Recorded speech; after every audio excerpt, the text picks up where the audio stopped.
Bismillahirrahmanirrahim. Assalamualaikum warahmatullahi wabarakatuh. Allah Subhanahu wa taala berfirman dalam surat Al-Hijr ayat 92 sampai 93 yang artinya, maka demi Tuhanmu kami pasti akan menanyai mereka semua tentang apa yang telah mereka kerjakan dahulu.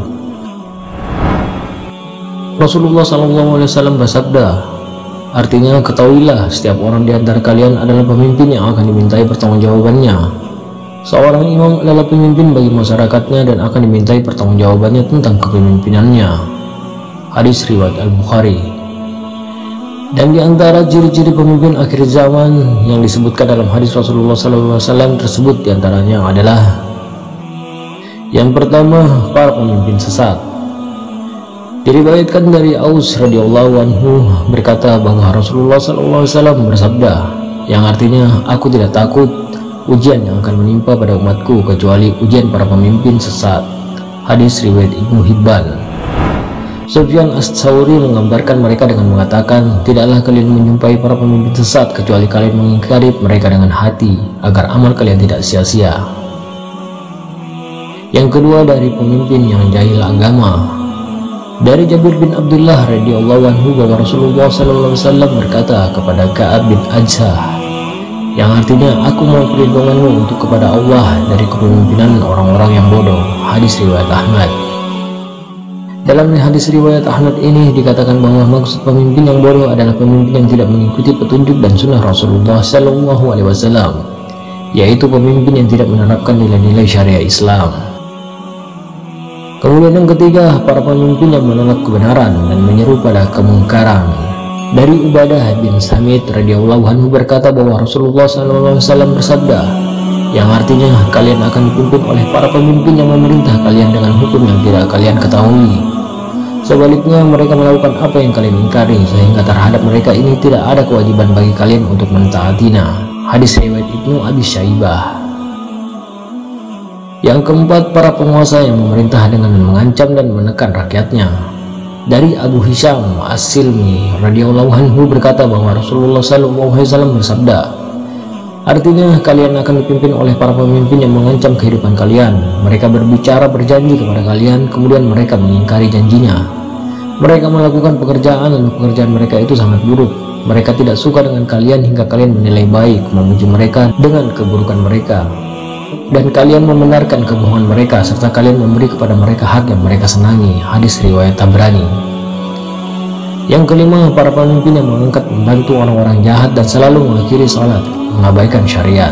Dari Abu Hurairah radhiyallahu anhu yang berkata bahwa Rasulullah SAW bersabda, yang artinya akan datang di akhir zaman nanti para penguasa pemerintah dengan sewenang-wenang, para pembantunya, menteri-menterinya fasik pada hakim yang menjadi pengkhianat hukum, dan para ahli hukum Islam menjadi pendusta. Sehingga siapa saja di antara kalian mendapati zaman itu, maka sungguh kalian jangan menjadi pemungut cukai, karena khawatir akan bersubahat dengan mereka. Hadis riwayat Tabrani. Kemudian yang keenam, para pemimpin yang memerintah dengan diktator atau dengan kejam. Rasulullah SAW bersabda, yang artinya, sesungguhnya seburuk-buruknya para penguasa adalah penguasa al-hutamah, diktator. Hadis riwayat Al-Bazar. Pemimpin al-hutamah, diktator, adalah pemimpin yang menggunakan politik tangan besi terhadap rakyatnya dengan memaksakan rakyatnya meskipun tidak disukai oleh rakyatnya. Dari Abu Layla al-Asy'ari bahwa Rasulullah SAW bersabda, yang artinya, dan akan datang para pemimpin, jika mereka diminta untuk mengasihani rakyatnya, mereka tidak mengasihani.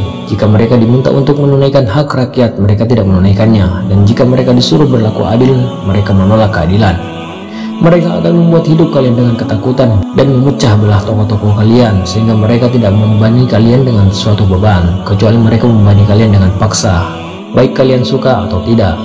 Serendah-rendahnya hak kalian adalah kalian tidak mengambil pemberian mereka dan tidak kalian menghindari pertemuan mereka. Hadis riwayat Tabrani. Yang ketujuh, para penguasa zindik, berpura-pura iman. Dari Maqtil bin Yashar bahwa Rasulullah SAW bersabda, artinya, dua golongan umatku yang keduanya tidak akan pernah mendapatkan syafaatku: pemimpin yang bertindak zalim terhadap rakyatnya hingga sesat dari jalan agama. Hadis riwayat Tabrani. Dan yang ke-8, pemimpin yang banyak menipu rakyatnya. Dari Abu Hurairah radhiyallahu anhu, Rasulullah SAW bersabda, artinya, Akan datang kepada masyarakat tahun-tahun yang penuh tipuan dan kebohongan. Pada tahun-tahun itu pembohong dipandang jujur, yang orang yang jujur dianggap pembohong. Pada tahun-tahun tersebut para pengkhianat dianggap orang yang amanah, sedangkan orang yang amanah dianggap pengkhianat. Pada saat itu yang berbicara adalah Ruwaibidah. Lalu ada sahabat bertanya, apakah Ruwaibidah itu? Rasulullah SAW menjawab, orang bodoh yang berbicara mengurusi urusan umum. Dalam riwayat lain disebutkan Ruwaibidah itu adalah orang fasik yang berbicara. Wahai saudaraku sekalian, ingatlah tanda-tanda Rasulullah SAW. Mari kita merenung sejenak, adakah tanda-tanda tersebut sudah nampak kepada pemimpin Islam kita? Ya Allah, tunjukkanlah para pemimpin kami pada jalan yang lurus, jalan yang Engkau ridhoi. Jauhkanlah kami dari fitnah mereka yang akan menimpa diri kami. Mudah-mudahan ke depan kami berada dalam rahmat dan kasih sayang-Mu. Amin ya rabbal alamin. Wallahu a'lam. Assalamualaikum warahmatullahi wabarakatuh.